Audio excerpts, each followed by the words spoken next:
Président, en protestation à vos méthodes, qui n'en finissent pas de se répéter, je n'interviendrai malheureusement pas sur le fond du dossier Cœur Presqu'île, comme je l'avais prévu. Parce que je vous le dis, comme nous sommes nombreux à le penser, ça suffit. Nous en avons assez de vos méthodes grossières qui ne respectent pas les simples règles de courtoisie, encore moins le protocole républicain, et parfois même pas le code des collectivités. Ce dossier n'est qu'un exemple parmi tant d'autres à la métropole comme à la ville.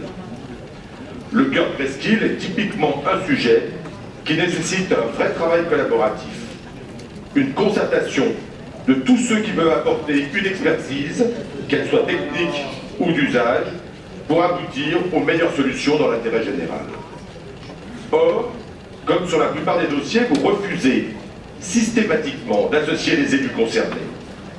Sur ce plan Presqu'île, nous vous avons demandé il y a près d'un an la mise en place d'un comité de suivi. Depuis, celui-ci ne s'est tenu qu'une seule fois.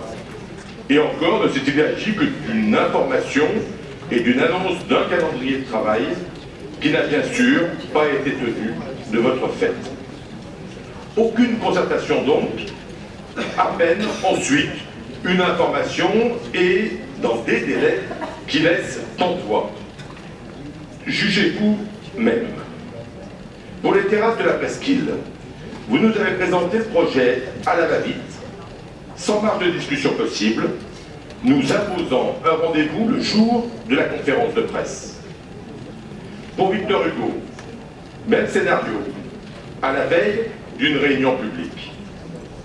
Et pour Cœur Presqu'île, M. Lefaou a contacté mes services hier matin, 9 novembre, 6 jours après la conférence de presse présentant publiquement le projet, je dis bien 6 jours après que toute la population ait été informée par les médias, pour demander un rendez-vous, je le cite, dans l'idéal, avant le conseil de métropole du 10. Appelé le 9 au matin, pour avoir un rendez-vous avant 14h30 aujourd'hui, connaissant par ailleurs parfaitement les circonstances personnelles qui m'empêchaient de me rendre disponible ce jour-là. Je crois que cette fois, vous avez atteint le summum de l'incorrection. Oui, je suis en colère. Et non, je n'ai aucun plaisir, ni aucun intérêt d'ailleurs, à m'opposer frontalement à vous. Mais cela fait trop longtemps que vos méthodes parasitent le travail de nos assemblées. Oui. Nous ne comprenons pas cette attitude, à la fois stérile et puérile, dont je suis bien loin d'être la seule cible, puisque des élus républicains, mais aussi des élus de votre propre majorité, y compris des vice-présidents, partagent ce sentiment. Ne l'oubliez pas, nous sommes tous, comme vous, des élus de la République.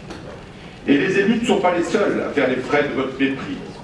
Votre politique de la chaise vide à la réunion pour le musée des tissus couvre ce conseil, notre conseil métropolitain de honte. Quel mépris envers notre ville et son patrimoine et son histoire. Quel mépris envers nos partenaires, à commencer par l'État. Quel mépris envers les Lyonnais tellement attachés à ce musée. L'État, la région et même la Chambre de commerce ont fait des gestes, certes insuffisants, mais ils ont fait des gestes significatifs d'une volonté de trouver une solution. Et cette volonté, vous ne l'avez pas eue jusque-là. Aujourd'hui, vous devez engager nos collectivités pour sauver ce musée. En refusant de le faire, vous signez son arrêt de mort, vous le savez parfaitement, vous en porterez alors seul l'entière responsabilité. Pour en finir, monsieur le sénateur maire, les pleins pouvoirs que vous cumulez vous obligent. Ils vous obligent à respecter les élus des assemblées que vous présidez. Ils vous obligent à respecter notre patrimoine et à le défendre. Ils vous obligent à respecter les habitants de cette métropole.